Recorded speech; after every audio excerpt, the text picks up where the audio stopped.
Hey there, ladies and gentlemen, and it is Jay here, and today we are going to talk about Dragon Ball Super Broly. Yes, man. Obviously everyone's talking about it. That movie was hype. I went to go see it Wednesday night, caught the 10 p.m. I know I'm super late, but screw it. I want to upload my impressions, my opinions, I guess my little review of the movie. It was awesome. Obviously, I got my Broly shirt from Hot Topic. If you like the shirt, go to Hot Topic, pick one up there. Awesome. Um, Broly. This little video is going to contain spoilers. So if you don't want to hear anything, just click off the video. You know, that's assuming that you didn't already watch it because, I mean, by now, a lot of people have already watched the movie. But yeah, Dragon Ball Super Broly. Awesome movie. Might be my favorite. Might be my favorite Dragon Ball movie in the entire franchise. Might be my. It probably is a favorite because the only other movie I could think of that I really love, as far as all the movies. Don't get me wrong, a lot of the movies are okay to good, but a lot of them are really bad too. I mean, it had a lot of nostalgia for the first Broly movie, but the Broly Second Coming was garbage. And Bio Broly, we all know how we all feel about Bio Broly. It was garbage. It was it was worse than Second Coming. The only notable Broly movie is Legendary Super Saiyan. And I will always continue to have a special place in my heart because of the nostalgia. When they have Pantera and they're playing the song Tens and all that stuff and all the cheesy lines and all that stuff. Like that's what I grew up on, man. And I can't fault it and I can't hate it. But the Dragon Ball Super version, the so-called canon version of Broly, um, wow. I mean, I knew it was gonna be good, but I didn't know it was gonna be that good. Because a lot of times you hear the hype, and a lot of times it doesn't live up to the hype. They hype these things up because they want to sell movie tickets. They want to get you to go into the movie theater and watch these movies. But this movie lived up to the hype. If you're lucky enough to, if you're in the U.S., obviously it's already out in theaters. Go out and watch it. This is the definitive way to watch it is to go to the movie theater. Don't cheat yourself out of it. Yes, there's the Spanish version of the movie and its completion here on YouTube. I've seen the English. I've seen the English dub floating around. I'm pretty sure that's already leaked out, and of course the original Japanese dub. I believe the first 45 minutes of the film leaked when they did um, the red carpet premiere. So yes, there's ways to go and watch the movie illegally, but you're cheating yourself out of it because it is a hell of experience to watch it in the movies. Like as a movie experience, that's the best way to experience it. Go out of the movies, watch it. I plan on watching it, more than once. If I could convince the wife, I might have to sneak out and watch it, like two more times. But the definitive way, don't cheat yourself. Go out to the movie theater, watch it there. It is awesome. That is worth the price of admission. Now let's get into the film. Now, the the movie's basically in four parts. So you got the intro, which is the origins of Vegeta, Broly, and Goku, the demise of Planet Vegeta, Dragon Ball Minus style, and then you have the upbringing of Broly,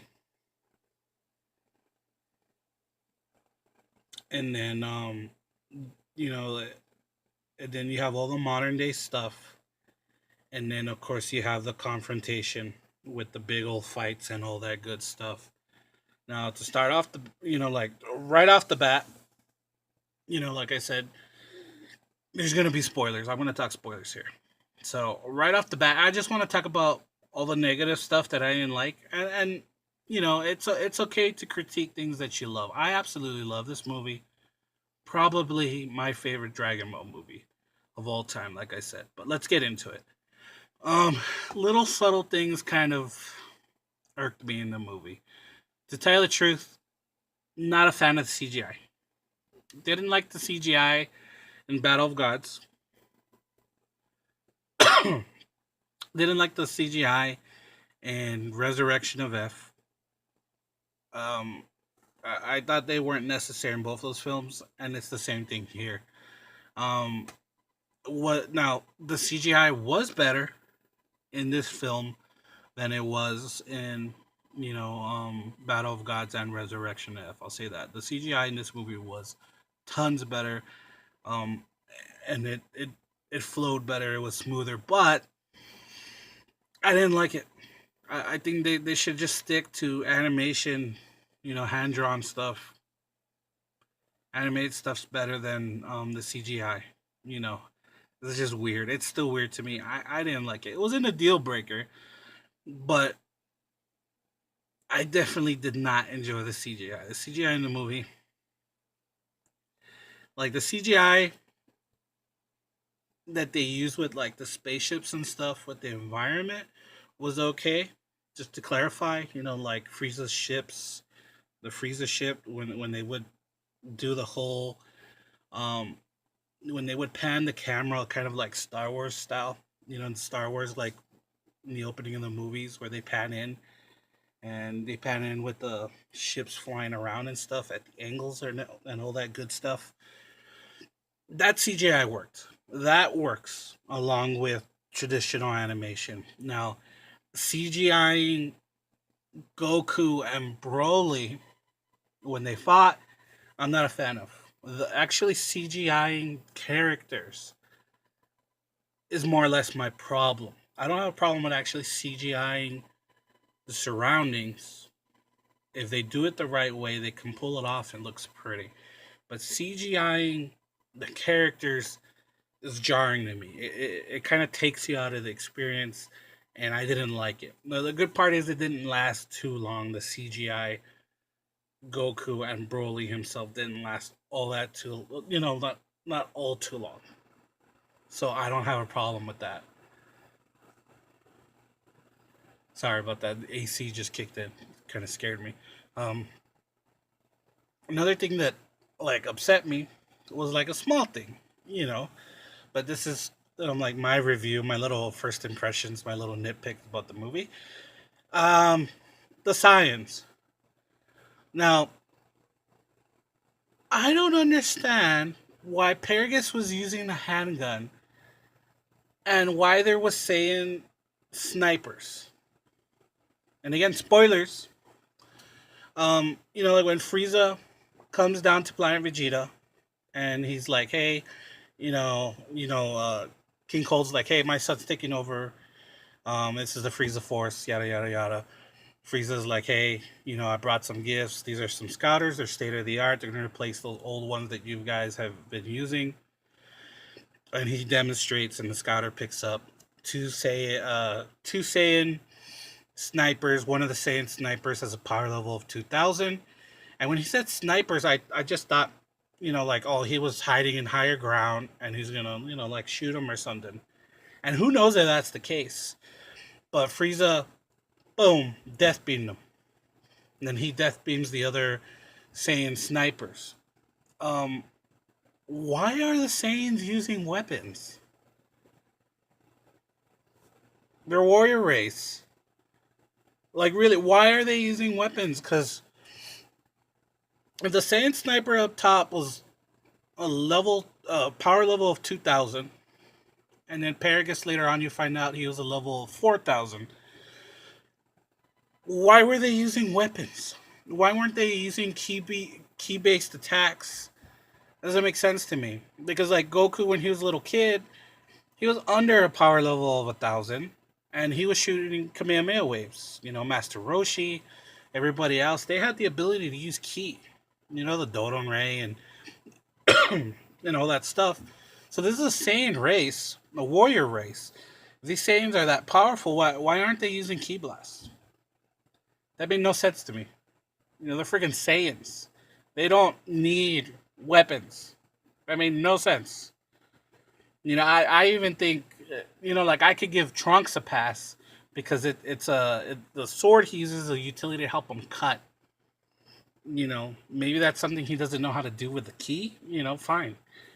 But to actually fire with like a key based laser gun, like a laser gun, makes no sense. Like when it's a warrior race, they should know how to fire ki on their own. And I just thought it was weird. That made no sense to me. But maybe that's just me. Like if you feel that way in the comment section, let me know. But a warrior race with Saiyans over 1,000, with over 1,000 battle power using weapons makes no sense. You know, it's like that scene, where Pegasus shoots um, Broly's friend's ear off. He used the gun. Like, shouldn't it have been like, boom, key blast right out of his hand? Yeah, it's just me. I know I'm just nitpicking, but Saiyans using guns. Maybe the Frieza soldiers. The regular Frieza soldiers. Fine. They're not Saiyans. But Saiyans using weaponry, like guns and stuff, that's weird to me, man. That's really weird. But whatever. That bothered me.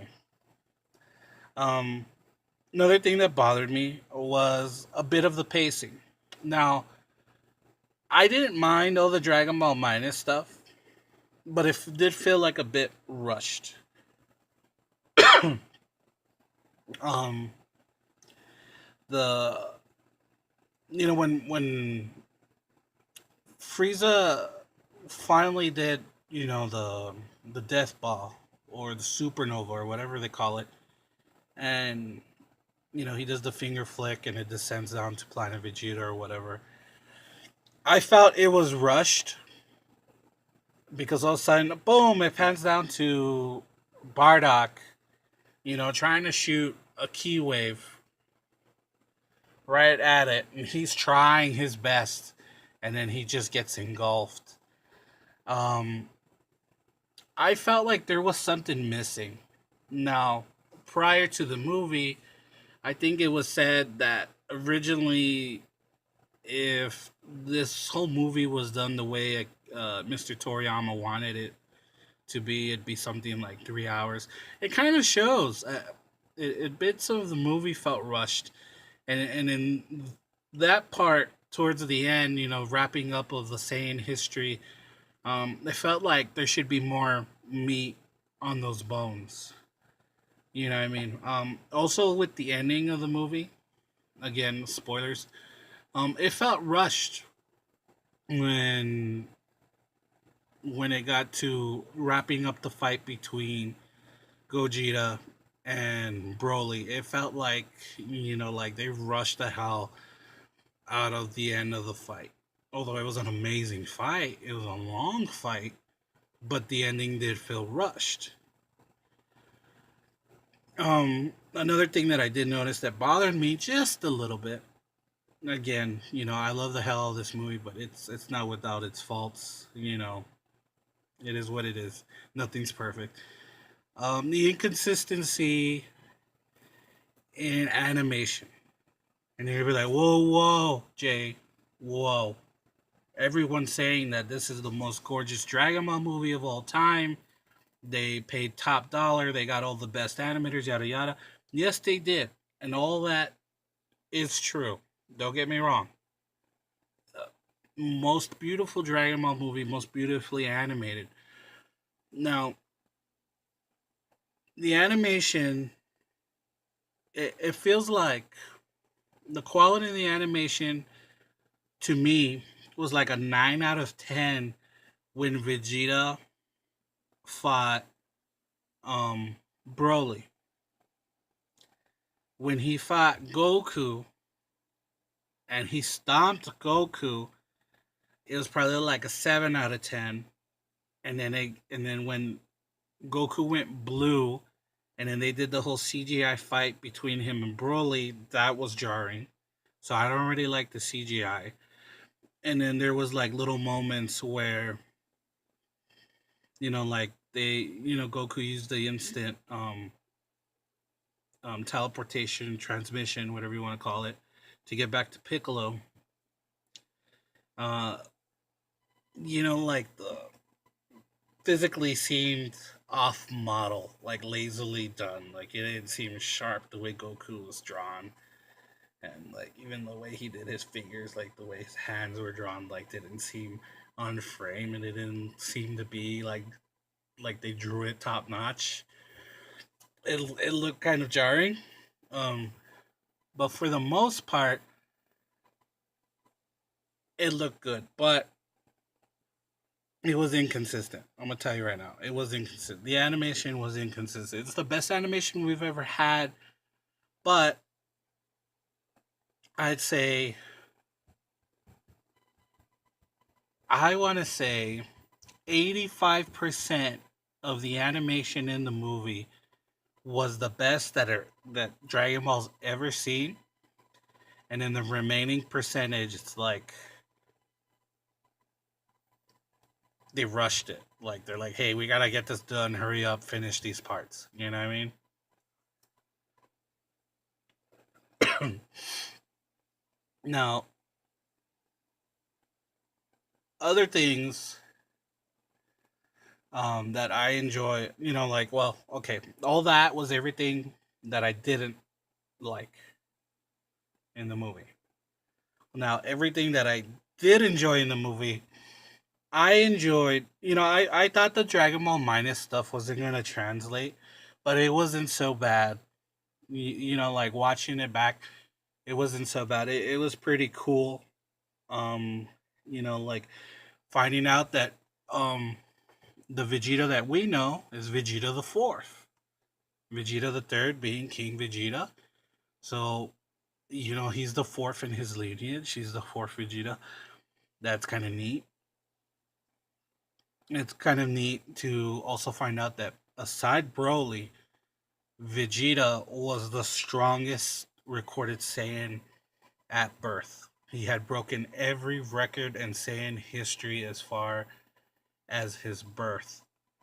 Like, aside Broly being a freak, King Vegeta's son, Vegeta the Fourth, was the strongest Saiyan ever born on record. I thought that was cool. Another thing that I thought was cool was that they made it. I mean, if you saw the movie, I don't know if it was you, but there was a blatant separation of flat out battle power and then latent battle power.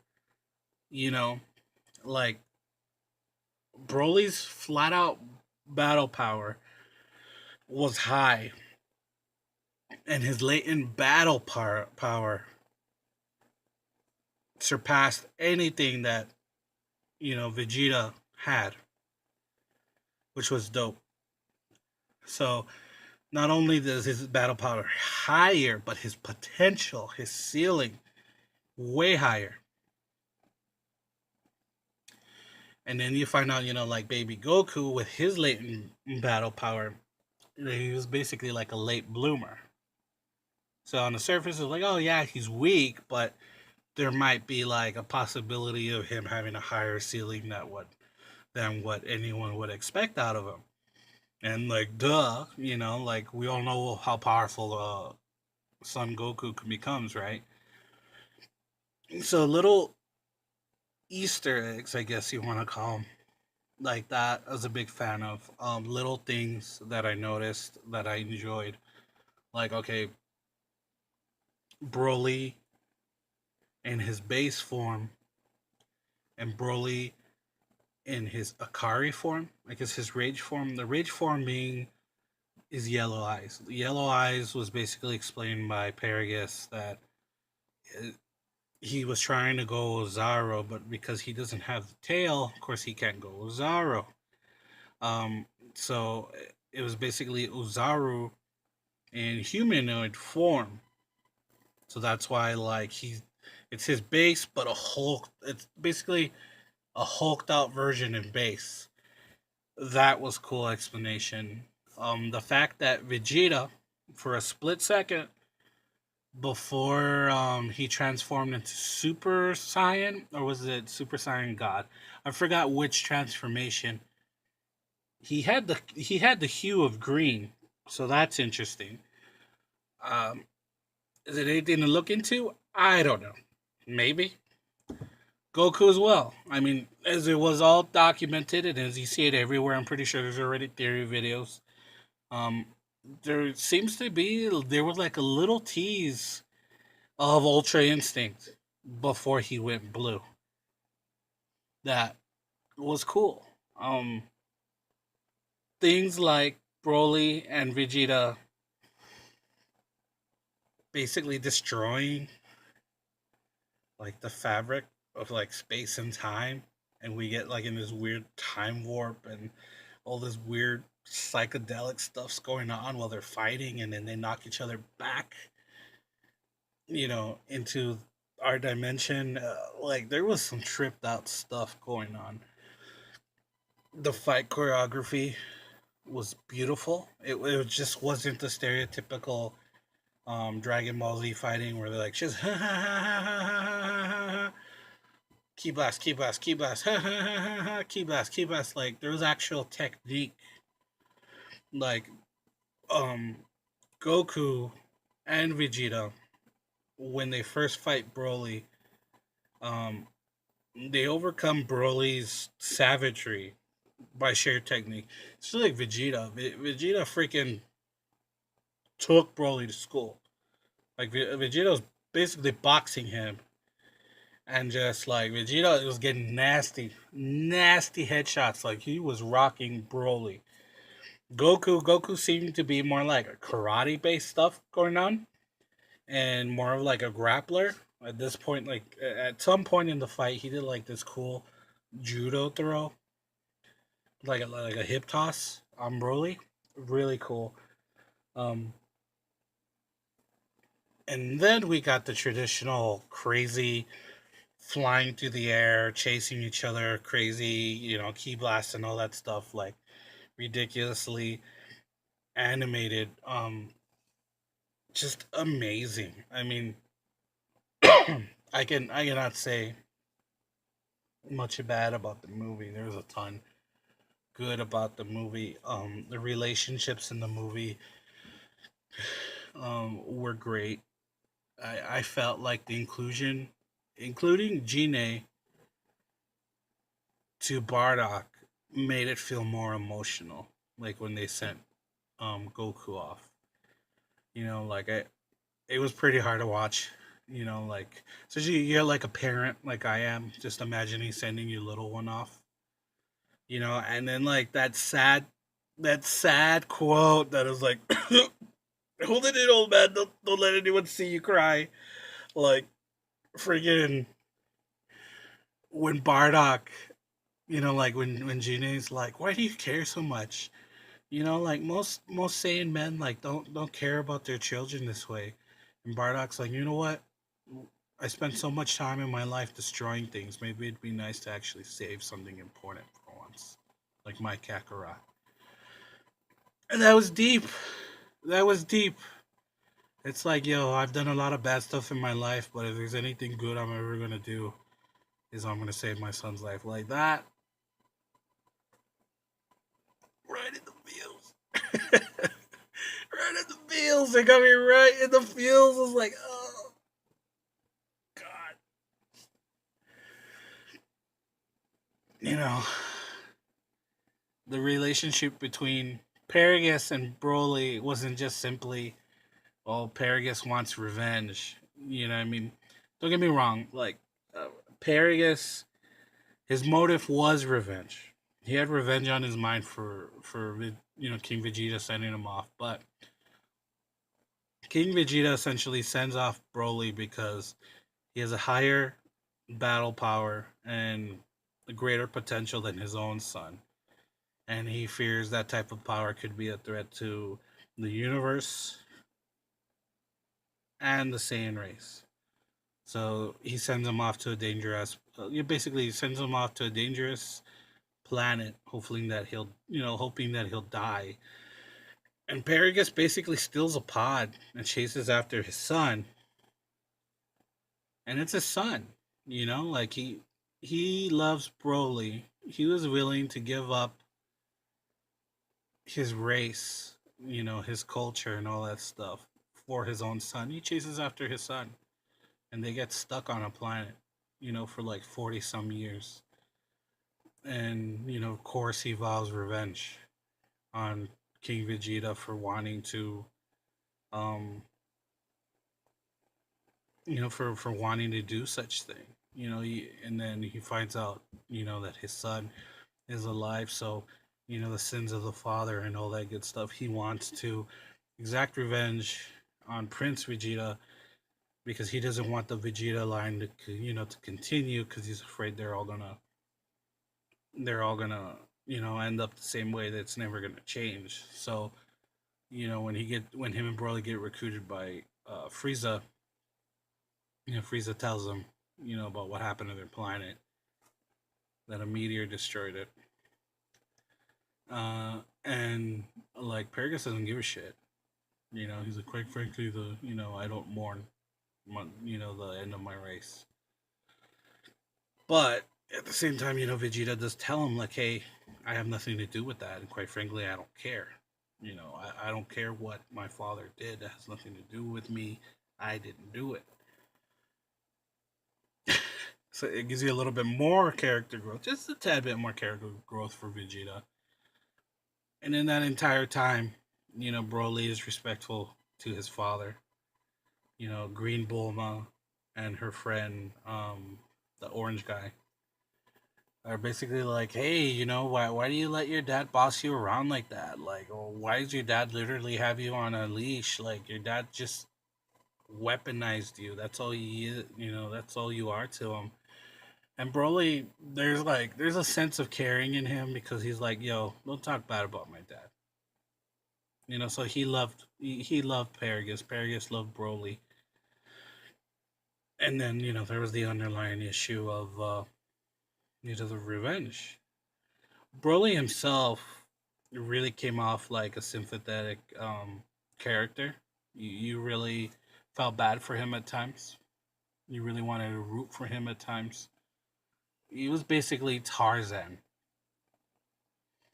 and then at the same time, he kind of feel kind of feels like a different version of Goku because Goku, same thing. Alien from another planet gets stranded on a planet and is just trying to make his way. Like Goku. Of course, Goku blends into society when he meets Bulma. But you remember when he first met Bulma, he was really barbaric. He didn't even know what a woman was. He didn't know what a female was. He had to learn manners. He was a country bumpkin. He was a bit savage. And Goku's still rough around the edges, like he's in his 40s at this point, right? Or maybe older. So there's a little parallel between him and Broly. Broly's the same way. All Broly's ever known is that planet Vampa. Can he communicate? Yeah, he has some manners. Everything that his dad's taught him, but he doesn't know anything outside of that. He doesn't know anything about his Saiyan culture outside of his father. Like learning. You sad stuff like learning. Like the poor guy never ate a bar of chocolate or a bar like a protein bar or whatever Green Bulma offered him. Him tasting water for the first time. Such an innocent character, such a gentle character. The origin of that like green towel, or that green, what I'm talking about, that green thing he wears around his waist that looks like a carpet, a towel. a cape, whatever you want to call it, is it's actually a year. It's a piece of year. It's a year flap from his friend on planet Vampa. There's this like green worm-looking monster that he befriended. He would train with this monster when he was a little boy, and his father Pegasus thought he was a nuisance, so he shot his ear off with a gun. Again, doesn't make sense. And he kept the year as to remember the only friend he had on the planet, and that's that green tarp that he wears, around his waist, and he wears it. So Broly, there's a lot of depth to Broly, man, a lot of depth, and then all that depth goes out the window when he becomes raged out. When he's in a Akari mode, and then when he rages out and becomes Super Saiyan because Frieza kills Pegasus, like all of a sudden he becomes Broly from the first movie. He's just psychotic. He's just destroying stuff, and he just wants to wreck anyone in his way. It was really cool. And then the cool open ending at the end of the movie, Broly doesn't die. I love that, because the way they wrote him, I thought the execution was done well. They did really well. Like I said, overall, because I don't want this video to run too long. Pacing was okay, but at times it did feel like there was some parts missing. So I'm hoping like when we get like a DVD Blu-ray release that there might be like an extended cut that with an extra 30 minutes of like deleted scenes and stuff. That'd be nice. Like an extended cut would make sense because I felt like there was parts of the movie that were missing, and certain parts of the movie did feel rushed. Um, the choreography was 10 out of 10. Animation for the most part was 10 out of 10, but it was inconsistent. There were some weak parts in the animation here and there, but it's the best that we've ever had. The storytelling itself was actually pretty good. I can't complain. I love Broly. This is probably like one of the best anime movies I've ever seen, and you guys should go. Please go and watch this. Like I said, if you're in a country that does offer it in a cinema near you, please go watch it. Support the product. Do it legally. Please don't download it illegally. Like if you're in a country where you can watch it legally, watch it legally. Don't bootleg the movie. You're cheating yourself out of something really cool. But yeah, man, that's enough. That's enough of me fanboying about the movie. It is good. Go out and watch Dragon Ball Super Broly out in theaters now. So I'll catch all of you Super Saiyans later. And as always, you guys, no matter what time of day, don't forget to smile. This is Jay, and I'll catch you guys later.